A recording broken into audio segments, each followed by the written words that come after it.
Kottayam Medical College. I'm presenting an interesting case which we've titled Case of the Missing Stent. Our patient was a 48-year-old male, a diabetic and a hypertensive. He presented with acute coronary syndrome and STEMI. ECG showed T inversion in inferior and lateral leads. Patient had ongoing angina, and so he was taken for a PCI.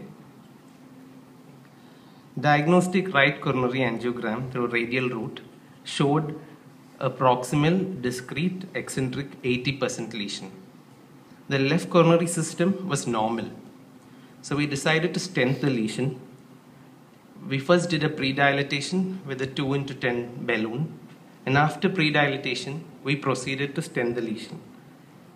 We chose a 4x18 drug-eluting stent. However, there was difficulty in tracking the stent. We also encountered poor guide support. And while trying to cross the lesion, unfortunately, the entire system, the wire, the guide, the whole system kicked out of the coronary artery. And the next shot, this is what we had. We had before us a stent which was dislodged. And if you look carefully, at the distal RCA, we have this stent which was out of the wire. So these are other acquisitions which clearly show that we had this dislodged stent which was in the distal RCA but out of the wire.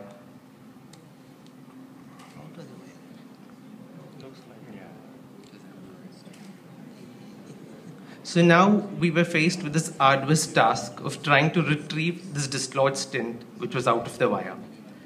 We initially made several attempts at trying to rewire the stent, but this was unsuccessful. And as you know, there are various techniques by which we can retrieve a dislodged stent.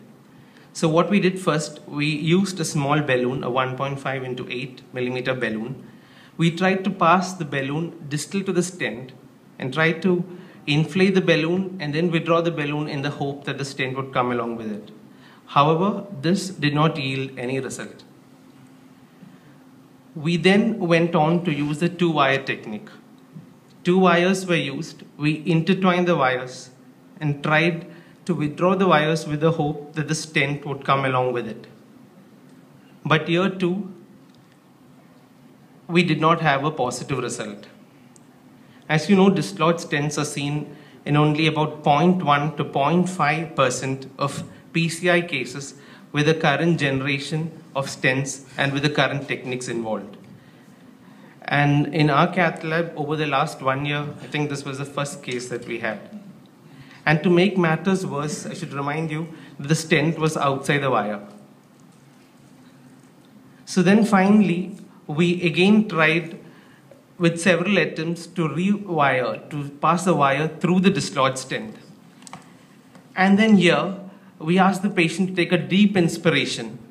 And for our good luck, and fortunately for the patient, the coronary artery got into a more vertical position, and we were fortunate to align the stent with the wire and thus pass the wire through the stent. Once the wire was passed through the stent, half our job was done.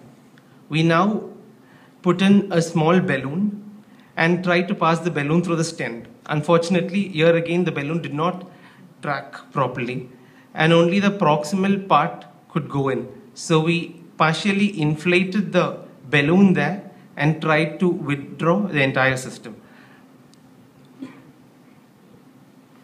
And this image here shows that the entire system of the partially inflated balloon with the stent being safely taken out through the aorta.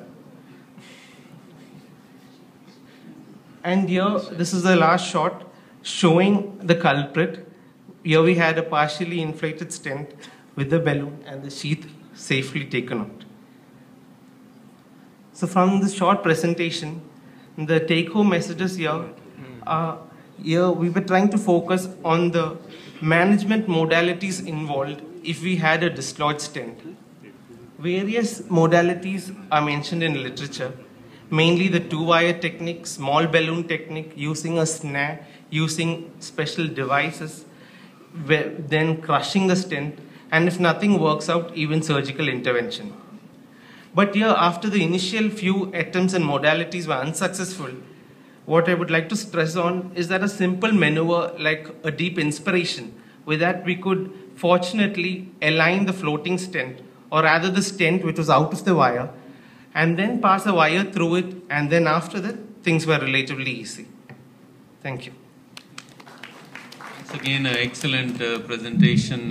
Ashok, we'll get you wired in quickly into these cases and use your expertise also. But here, let me tell you something very practical. There are two situations. There is one more similar to this, and as I tell you, people will understand. These are one or two situations, and the second case is actually when you get when you curve catheters, and now you are you've got a coil in the guiding catheter. All these catheters have become so soft, and now you're not realizing it, and in the maneuvering you made it much worse, and now you can't remove it. In both these situations, in the majority of the case, you've got a stable situation. So one of the things I would request at this time is, you've recognized you've got a problem, patient is stable, be sure, call in for one more, some senior person expert. In some of these cases with the lost stents, fortunately you were able to see it. Often you won't even, visualization of the stents previously was not so good. I have often even sought the help of the interventional radiologist, who, please believe me, have much more experience with stents